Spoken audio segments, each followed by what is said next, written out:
depending on when you watch this, the government has been partially closed for 11 days with no end in sight. So, who's to blame for this? President Trump, congressional Democrats, or congressional Republicans? Hey everybody, I'm Chad Hasty, host of the Chad Hasty Show, which airs weekday mornings 8:30 to 11 a.m. Central Time on News Talk 95.1 FM and 790 AM KFYO. On Wednesday, the first day that a lot of people went back to work in the United States after the new year, Mitch McConnell came out and said could be weeks before we see a resolution to the partial government shutdown that has lasted now 11 or at least 11 days, depending on when you're watching this video, with no end in sight. President Trump has said that he wants $5 billion for border wall funding. The Democrats don't want that to happen. Republicans are trying to hang tough with the president on this, though who knows how much longer that will happen. So who's getting the blame for this? Well, it was interesting. While I was on vacation, I actually saw a piece, I believe it was on Fox News, that showed that around 44% of Americans blamed President Trump. 37% blamed congressional Democrats, and a handful of others blamed congressional Republicans. That to me is good news, and here's why it's good news, and why really it doesn't matter. President Trump said that he would accept the blame for a government shutdown if the government shutdown was about protecting America and about building a border wall. President Trump has accepted the blame. I feel that in this scenario, you can blame the president, but that's not necessarily a bad thing. Normally, when you blame somebody for something happening, it's a bad thing. But for President Trump, it's, I think, a good thing. He wants that blame. He wants the blame for saying, listen, if the Democrats aren't going to fund the border wall, I'll leave the government shut down. Not a big deal. We'll show that for the majority of Americans, life goes on. Now, listen, I understand there are those federal employees who have been affected by this. They're not getting their paychecks. They've been impacted by this. Sorry.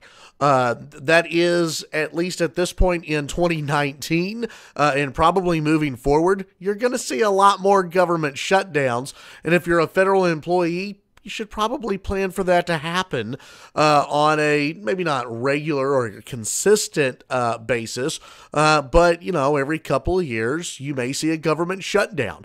These things are going to be used by Republicans and Democrats in the future to get their way on a certain amount of issues.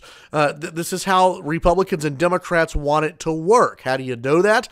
Because if Republicans and Democrats actually got their crap together and did work, we wouldn't have to deal with continuing resolutions. We wouldn't have to deal with any of that. Instead, we would, have nice, tidy spending bills going forward.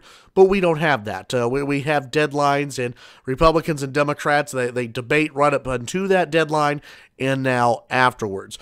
President Trump taking the blame for the border wall funding and for the government shutdown, I think is a fine thing if he wins. Now, this is the big if. If President Trump wins on the border wall, or at least gets a funding for border security, I think Republican voters will reward him and the Republican Party moving forward. If the president continues to leave the government shut down for more days, more weeks, maybe more than a month, then and then folds and does not get border wall funding, I think you'll see a rebuke coming from the Republican base. They will be very upset with Republican lawmakers, and I think there will be quite a few who are upset with President Trump who will look at this and say, what was this all about? Listen, President Trump's in a fine point right now, and here's why.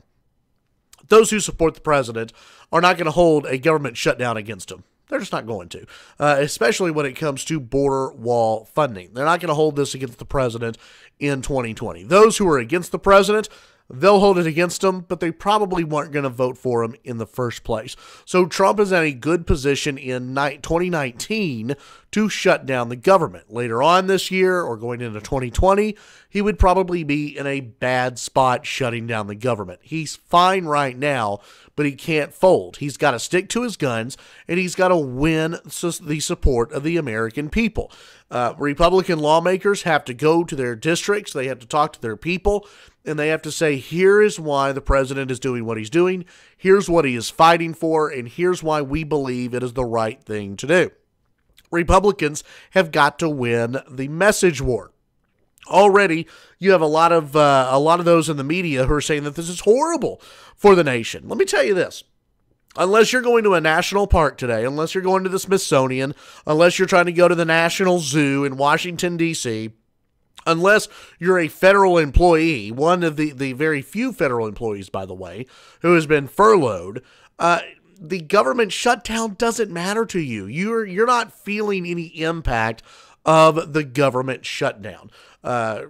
Tourism in D.C., yeah, it may be hurt in some spaces, but other than that, if you're just living your life in good old Lubbock, Texas, Dallas, Texas, Houston, Texas, New York City, you're probably not going to see your life impacted by the government shutdown. This is why the president is in a good spot and why he should stick to his guns on this shutdown. Tune in to the Chad Hasty Show weekday mornings, 8:30 to 11 a.m. Central Time on News Talk 95.1 FM and 790 AM KFYO.